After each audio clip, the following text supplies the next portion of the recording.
Marilah mendengarkan pembacaan Injil pada hari ini. Tuhan bersamamu dan bersama rohmu. Inilah Injil menurut karangan Santo Lukas. Dimuliakanlah Tuhan.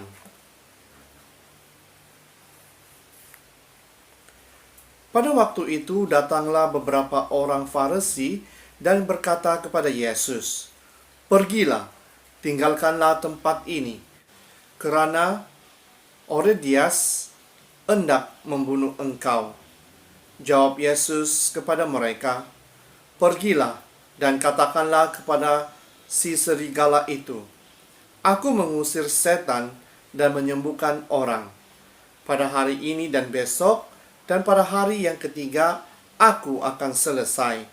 Tetapi hari ini dan besok dan lusa, aku harus meneruskan perjalananku, sebab tidaklah semestinya seorang nabi dibunuh kalau tidak di Yerusalem. Yerusalem, Yerusalem, engkau yang membunuh nabi-nabi dan melempari dengan batu orang-orang yang diutus kepadamu. Berkali-kali aku rindu mengumpulkan anak-anakmu, sama seperti induk ayam mengumpulkan anak-anaknya di bawah sayapnya. Tetapi kamu tidak mau. Sesungguhnya rumahmu ini akan ditinggalkan dan menjadi sunyi. Tetapi aku berkata kepadamu, kamu tidak akan melihat aku lagi, hingga pada saat kamu berkata, diberkatilah dia yang datang dalam nama Tuhan." Demikianlah Injil Tuhan. Terpujilah Kristus. Saudara dan saudari yang seiman dalam Yesus Kristus, di dalam Injil pada hari ini kita mendengar bagaimana Yesus memberitahu murid-muridnya bahwa dia akan wafat di Yerusalem. Masyarakat Yerusalem digambarkan sebagai masyarakat yang tidak mendengarkan firman.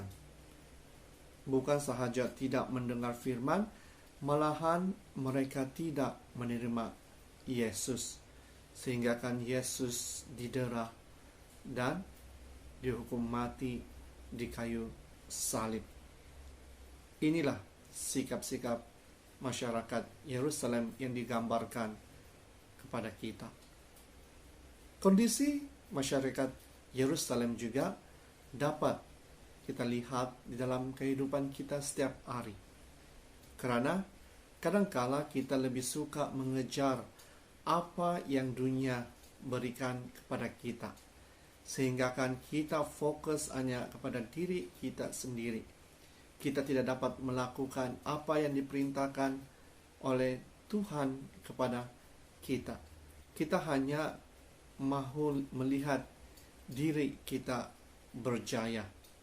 Jadi saudara dan saudari, jika kita renungkan sikap kita dengan masyarakat Yerusalem, tidak ada jauh bezanya. Jadi mampukah kita mengubah cara kita, mengubah sikap kita untuk dapat melakukan kehendak Tuhan? Kehendak Tuhan hanya mau kita membantu orang lain dan menyebarkan kasih-Nya agar semua orang dapat diselamatkan.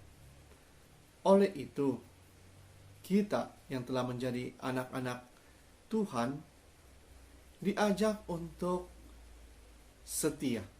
Bukan sahaja setia, kita juga diajak untuk hidup dalam kesederhanaan, hidup dalam cinta kasih, dan kita harus tunjukkan kepada semua orang contoh yang terbaik. Walaupun kita tahu bahwa kita akan menghadapi cobaan dan dugaan di dalam kehidupan kita hanya karena nama Yesus.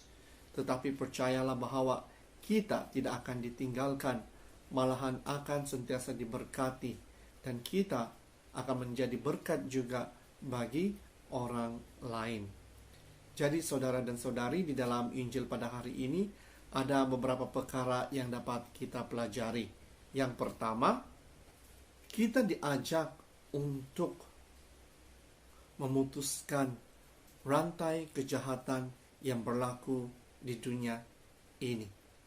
Kita tidak boleh bekerja sama dengan kejahatan, dengan sikap yang tidak baik.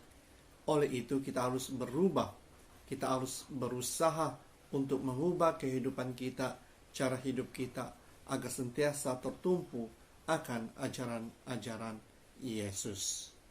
Yang kedua, seperti yang saya katakan sebentar tadi, ketika kita melakukan kebaikan, tentu saja ada risiko, ada cobaan yang kita hadapi. Oleh itu, apapun cobaan dan dugaan yang akan kita tempuhi, serahkanlah semuanya kepada Tuhan, karena kita harus tahu bahwa kita memerlukan Tuhan di dalam kehidupan kita, dan bukannya kekuatan diri kita sendiri. Jadi saudara dan saudari, marilah kita terus berdoa dan meminta agar Tuhan sentiasa membantu kita di dalam kehidupan kita untuk melakukan kebaikan. Dalam nama Bapa, Putra, dan Roh Kudus.